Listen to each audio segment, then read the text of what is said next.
오늘 말씀 갈라디아서 1장 15절에서 17절 말씀입니다. 제가 봉독하겠습니다. 그러나 내 어머니의 태로부터 나를 택정하시고 그의 은혜로 나를 부르시니가 그의 아들을 이방에 전하기 위하여 그를 내 속에 나타내시기를 기뻐하셨을 때에 내가 곧 혈육과 의논하지 아니하고 또 나보다 먼저 사도된 자들을 만나려고 예루살렘으로 가지 아니하고 아라비아로 갔다가 다시 다메섹으로 돌아갔노라. 아멘. 오늘 일상에서의 사명이라는 제목으로 함께 말씀을 나누려고 합니다. 근래에 기독교인으로 산다는 것이 이렇게 사람들에게 실망감과 분노를 가져다 준 적이 있었나 싶을 정도입니다. 얼마 전에 정인이 사건도 그렇고요.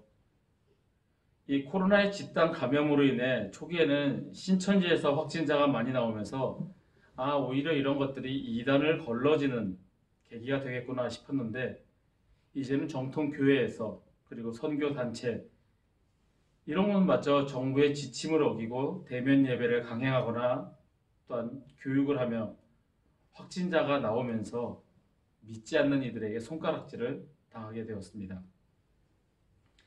하나님의 말씀이 적힌 현판에 사람들이 계란을 던지고 모욕하는 것을 보며 너무나 안타깝고 슬프기까지 합니다.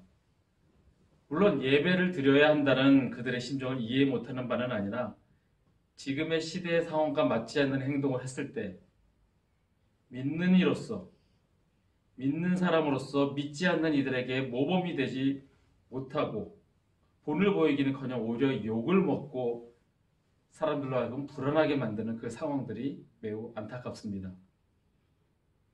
그러는 와중에 그래도 그리스도인으로서 좋은 영향을 끼치는 사람들이 한두 사람씩 알려진다라는 것은 그래도 반갑고 기쁜 일입니다.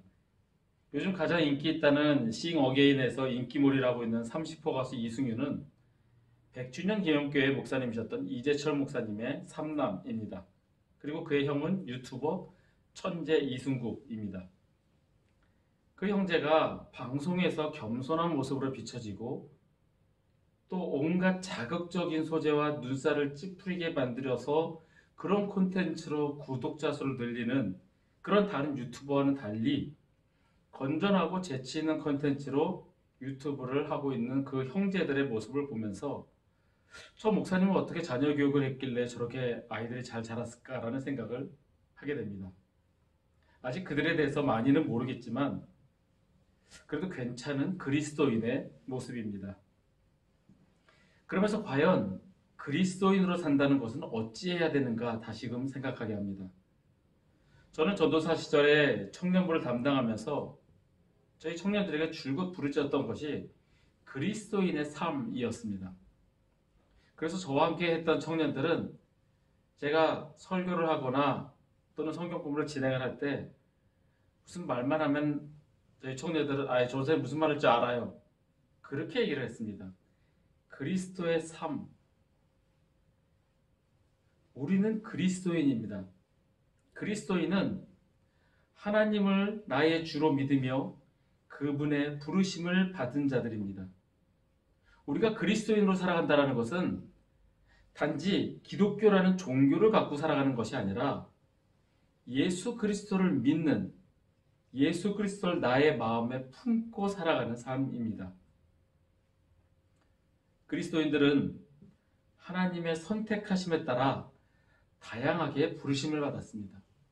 지금 말씀을 전하는 저나 듣는 여러분 모두는 하나님께서 부르셨습니다. 우리 그리스도인들을 하나님께서 부르셨지만 우리를 향한 하나님의 부르심은 모두 다르고 그 부르심에 따라 각자 다양한 삶을 주셨습니다. 각자의 삶 속에서 일상 속에서의 주님께서 주신 사명이 무엇인지 그리고 우리는 어떻게 해야 되는지 오늘 말씀 속에서 한번 찾아보고 깨닫고자 합니다. 바울은 주님께서 직접 부르셨습니다.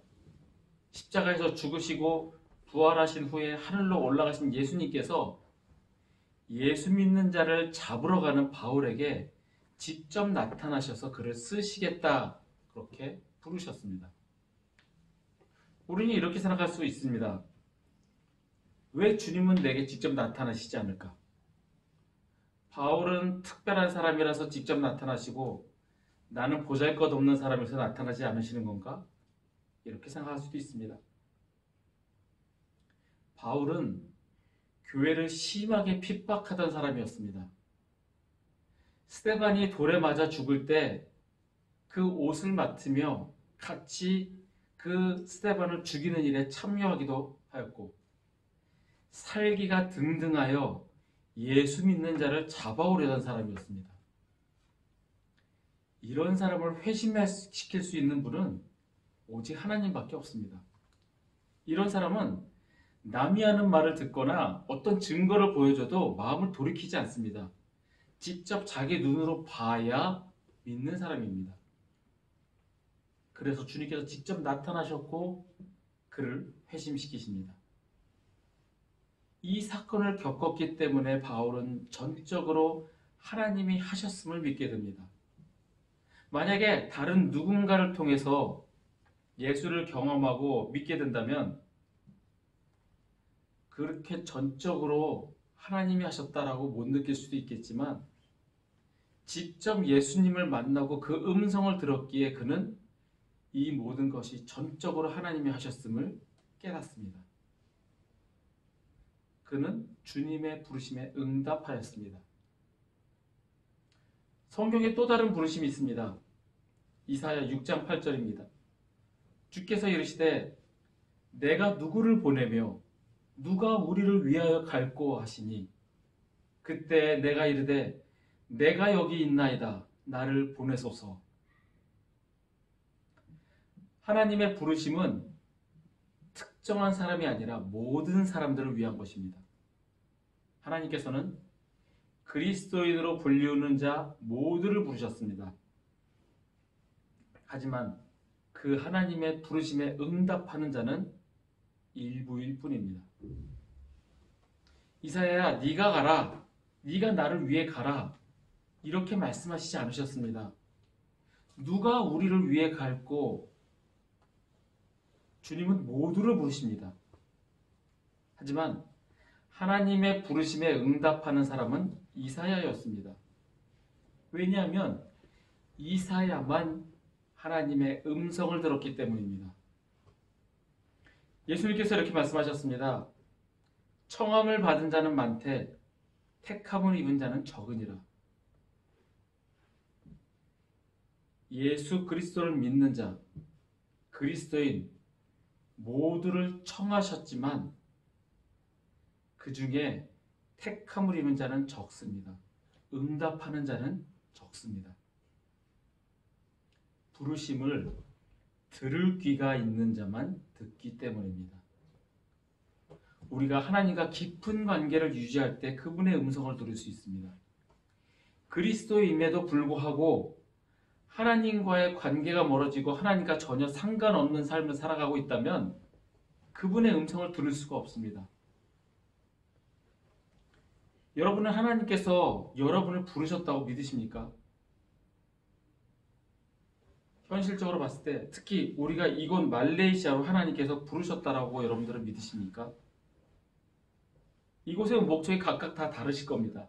어떤 분은 자녀 교육을 위해서, 어떤 분은 사업을 위해서, 또 어떤 분은 은퇴하고 여유로운 삶을 즐기기 위해서 오셨을 겁니다.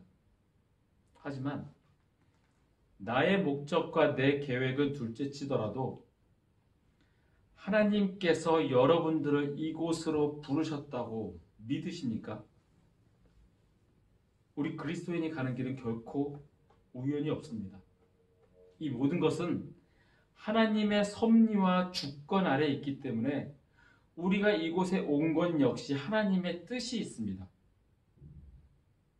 서두에서 말씀드렸다시피 그리스도인들은 하나님의 선택하심에 따라 다양하게 부르심을 받았습니다. 특별히 남들과 다르게 이곳 멀린 말레이시아로 하나님께서 저와 여러분을 부르셨습니다. 이는 우리 각자의 삶 속에서 각자의 일상 속에서 우리의 사명이 있기 때문에 하나님께서 이곳으로 부르신 것입니다. 나에게 그 부르심을 들을 귀가 있는지 살펴보시기 바랍니다. 주님께서 부르시는데 내가 하나님과의 관계가 심히 멀어져서 주님의 음성을 듣지 못하고 왜 내가 이곳에 와서 이렇게 힘들게 고생하나 그런 생각을 버리시기 바랍니다. 이곳으로 부르신 하나님의 문제가 아니라 하나님과 관계가 멀어져서 그분의 음성을 듣지 못하는 내가 문제입니다. 나를 이곳에 부르시고 사용하시고자 하시는데 그 뜻을 깨닫지 못하고 한국은 그나마 코로나가 진정되는 분위기인데 왜 나는 이렇게 코로나가 점점 늘어나고 이렇게 심한 곳 더구나 MCO로 인해서 나가지도 못한 이곳에 있게 하셨나 그렇게 불평하지 마시기 바랍니다. 부르심을 듣지 못하는 내가 문제입니다. 하나님을 멀리하여 하나님과의 관계가 멀어진 것은 바로 나의 문제입니다. 주님의 음성에 귀를 기울이시길 바랍니다. 주님과의 관계가 멀어지지는 않았는지, 주님과의 관계를 회복하기 위해 애쓰고 있는지 돌아보시기를 바랍니다. 나에게 주신 사명이 무엇인지 듣고 깨닫고 행하시는 저와 여러분이 되기를 원합니다. 주님을 향한 우리의 마음이 깊어지고 나에게 근본적인 변화가 있을 때 우리는 주님의 음성을 들을 수 있습니다. 예수님께서 바울을 부르셨을 때 바울의 첫 번째 한 일은 혈육과 의논하지 아니하고 자신보다 먼저 사도된 자들을 만나기 위해 예루살렘으로 가지 아니하고 아라비아로 갔습니다. 정확히 아라비아가 어느 지역을 의미한지는 학자들의 견해가 다 다릅니다. 예수님을 만났던 그 다메섹으로 갔던 길, 다메섹에서 멀리 떨어진 지역이거나 아니면 다메섹에서 가까운 나바테안 지역이라고 추측하기도 합니다. 하지만 이 아라비아라는 곳은 예루살렘과 반대의 개념으로 사용된 것은 분명합니다. 굳이 이 문구를 집어넣지 않아도 되는데 나보다 먼저 사도된 자들을 만나기 위해 예루살렘으로 가지 아니하고 아라비아로 갔다. 그냥 아라비아로 갔다라고 얘기를 해도 되는데 이 문장을 집어넣습니다. 여러분 한번 상상해 보시죠. 반대편에 있던 사람이 갑자기 상대편으로 전향을 합니다. 그러면 그 사람이 제일 먼저 해야 할 일은 무엇일까요? 아마 자신이 전향했음을 증명하는 일이 우선일 겁니다.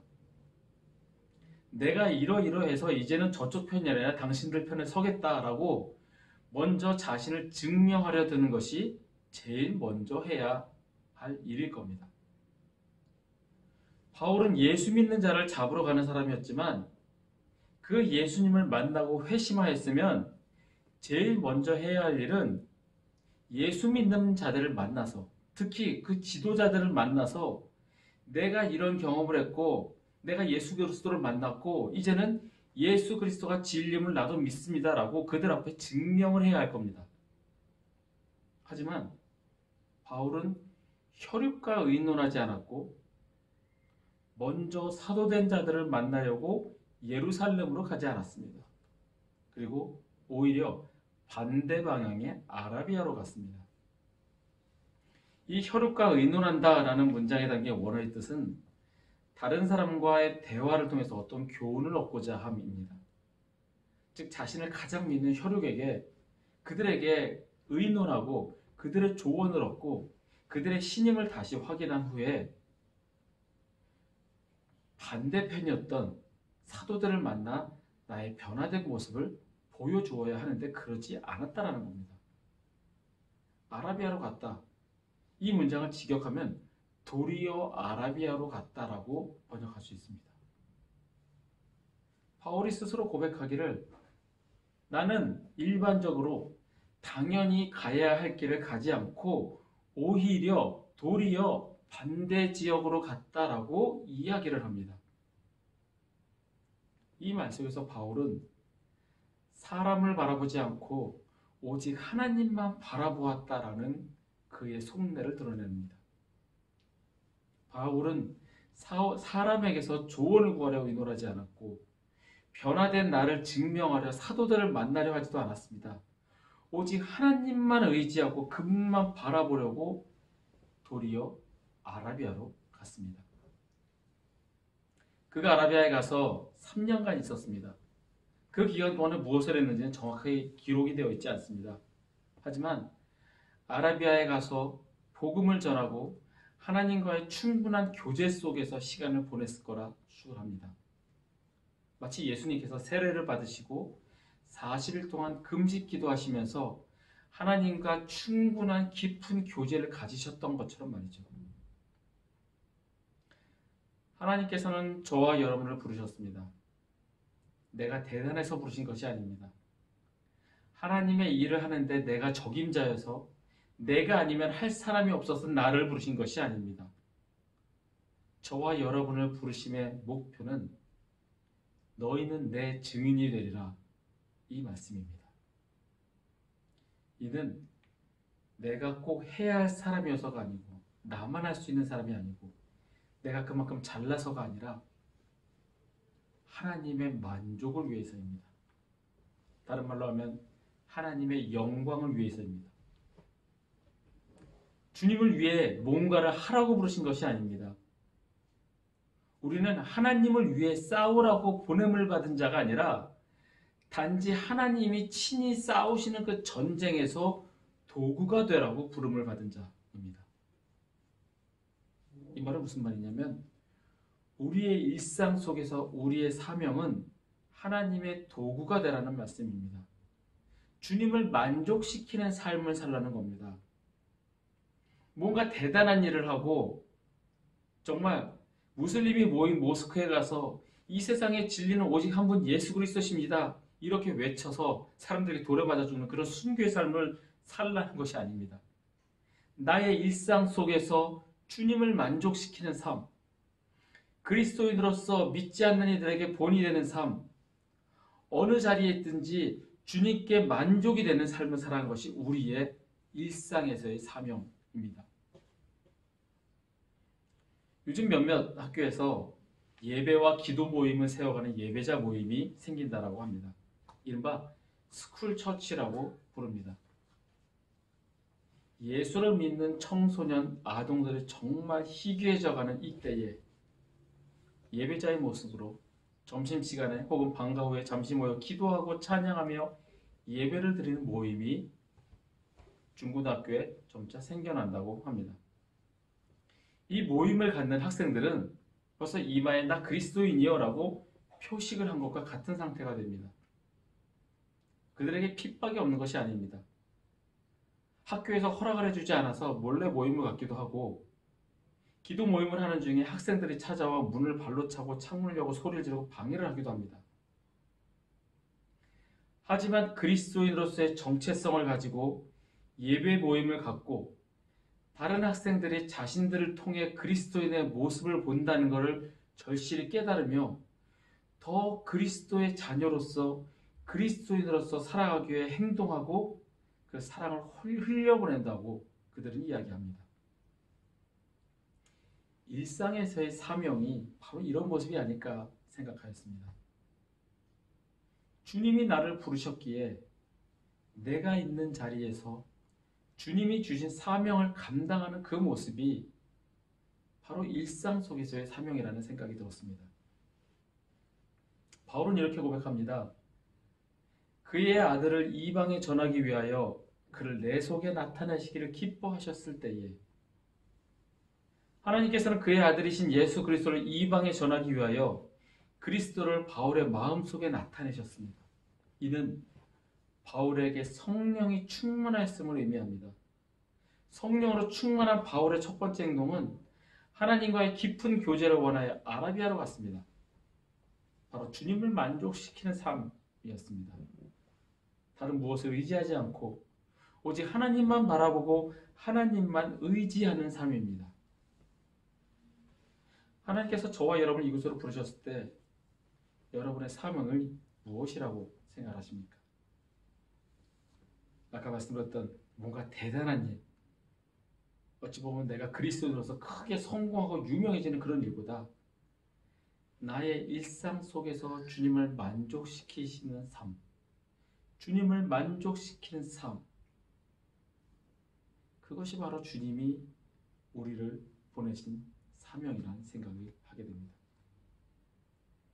나의 사소한 행동 하나가 주님을 미소 짓게 할 때 주님께서는 만족하실 것입니다. 시편 기자가 이렇게 고백을 합니다. 시편 146편 3절에서 5절 말씀입니다. 귀인들을 의지하지 말며 도울 힘이 없는 인생도 의지하지 말지니 야곱의 하나님을 자기의 도움으로 삼으며 여호와 자기 하나님에게 자기의 소망을 두는 자는 복이 있도다. 이 고백이 여러분과 저의 고백이 되기를 소원합니다. 마지막으로 주님께서 부르셨는데 나에게 특별한 변화가 없고 아무 비전이 안 보이는 것 같을 때, 오히려 더 상황이 더 악화돼가고 힘들어져 가는 것 같을 때 과연 우리는 어떻게 해야 될까요? 바울은 3년을 아라비아에서 보냈습니다. 그 3년간 하나님과 깊은 교제를 하며 하나님의 뜻과 계획하심을 충분히 깨닫고 이해했을 겁니다. 그리고 성령님의 인도하심을 따라 베드로를 만나러 예루살렘으로 갑니다. 가서 주의 형제 야고보를 만나게 되고 예수님에 관한 실제 이야기를 듣게 됩니다. 그런데 여기에 반대되는 신뢰가 있습니다. 바로 아브라함입니다. 창세기 16장의 아브라함은 하나님의 약속을 기다리기보다 오히려 사람의 충고를 듣고 그에 따른 불신앙의 모습을 보여줍니다. 여호와께서 출산을 허락하지 아니하셨으니 내 여종 하갈에게 들어가라. 혹 그로 말미암아 자녀를 얻을까 하노라. 사라의 충고를 받아들입니다.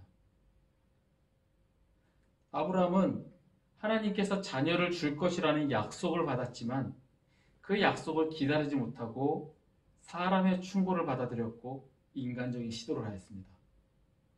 물론 시간이 오래 지났습니다. 하나님께서 약속하신 시간이 오래 지났습니다. 하지만 기다림에 지쳐 하나님의 약속을 인간의 방식으로 해석한 연약한 인간의 모습입니다. 그로 말미암아 자녀를 얻을까 하노라. 그래, 그게 아마 하나님의 뜻이었을 거야. 나의 유리한 대로 하나님의 말씀을 해석하고 결국 인간의 방식을 택하게 됩니다. 물론 아브라함은 오랜 침묵의 기간을 지냈고 자신이 스스로 할 수 있는 것이 아무것도 없음을 깨달았습니다. 상식적으로 보면 이루어질 수 없는 일이기 때문에 하나님의 약속이 이루어지는 것은 만무합니다. 그래서 사람의 충고를 받아들였고 인간적인 방법으로 해결하려 했습니다. 상식적인 행동이었지만 아브라함은 기다려야 했습니다. 더 참고 기다려야 했습니다. 하나님께서 주신 약속을 인간적인 방법으로 해결하려 애쓰지 말았어야 합니다. 혹시 말씀을 듣는 여러분들 가운데 답답하고 힘들고 어려운 분들이 계십니까? 기다리시기를 바랍니다. 사람을 의지하지 말고 사람의 조언을 구하는 것보다 전능하신 하나님만 의지하고 그분만 바라보시기 바랍니다. 나는 전능하신 하나님이라 엘샤다이. 지금이 뭔가 이루어지지 않고 답답하고 지루하고 오래 기다림이 가운데 있다면 하나님이 진정 리얼이심을 믿으시기 바랍니다. 가짜가 아니라 요즘 사람들 말로 정말 레알입니다. 비스무리한 것이 아닌 레알입니다.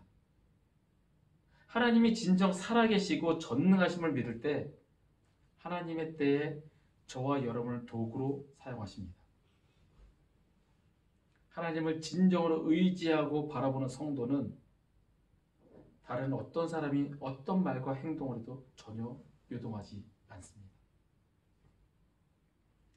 바울이 3년간 아라비아에 있을 때 그 시간은 훈련 기간이었습니다. 하나님을 깊이 만나고 교제하는 훈련의 시간이었습니다. 지금 코로나로 답답하고 내가 왜 여기서 이러고 있나 이렇게 생각하는 분이 계십니까? 부족한 저 역시 가끔 그런 생각이 들 때가 있습니다. 교회를 개척하였는데 열자마자 코로나로 문을 닫았습니다. 다시 간신히 열었지만 다시 또 닫았습니다. 이게 맞나? 정말 교회를 개척하는 것이 주님의 뜻이었을까? 내가 너무 성급했나? 더 준비해야 했나? 그런 생각이 들 때도 있습니다. 주님께서 부르셨음을 믿으신다면 기다리시길 바랍니다.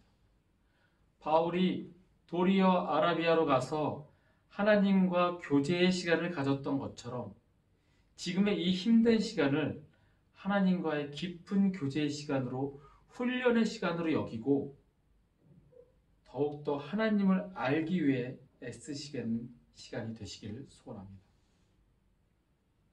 지금 이 힘든 시간이 하나님을 더 깊이 만나는 시간이 될 줄 믿습니다.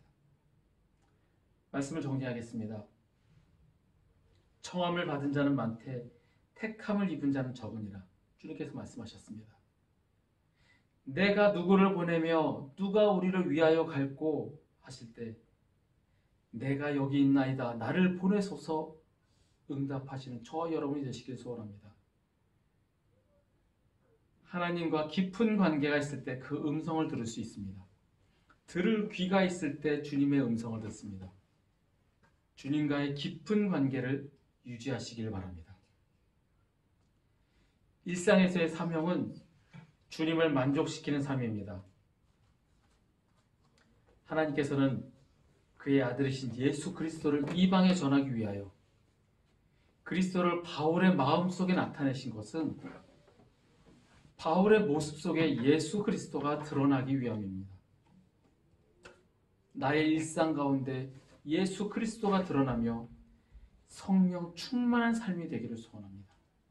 주님을 만족시키시는 삶이 되기를 바랍니다. 바울이 도리어 아라비아로 갔던 것처럼